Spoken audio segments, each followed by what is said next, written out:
இன்னும் கொஞ்சம் இருமப்போடு சொல்லணும்னா, இனிமேல் பள்ளிக்கு வரக்கூடிய குழந்தைங்க பசி காரணமா வாடின முகத்தோடும் சோர்வோடும் இருக்க மாட்டாங்க. புன்னகையும் நம்பிக்கையும் ஆர்வமும் சுறுசுறுப்பும் நிரம்பின முகங்களைத்தான் இனி பார்க்க போறோம்.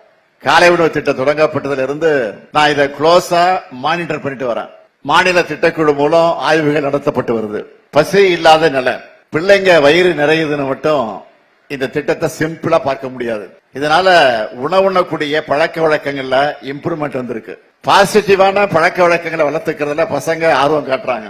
மற்ற குழந்தைகளோட ஈஸியா ஜாலியா பழகுறாங்க. குழந்தைகளுடைய ஹெல்த் டெவலப் ஆகியிருக்கு. ஸ்கூலுக்கு ஆர்வத்தோடு வராங்க. கிளாஸ் ரூம்ல கவனம் மற்றும் ஈடுபாடு அதிகமா இருக்கு.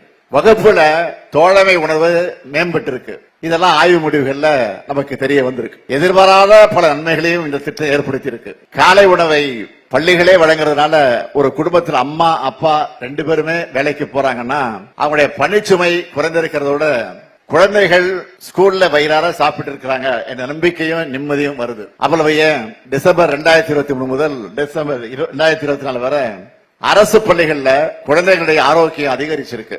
ஹாஸ்பிட்டலுக்கு போறதும் குறைஞ்சிருக்கு. இன்னும் சொல்ற, காலை உணவு திட்டத்தால அட்டெண்டன்ஸும் கூடியிருக்கு.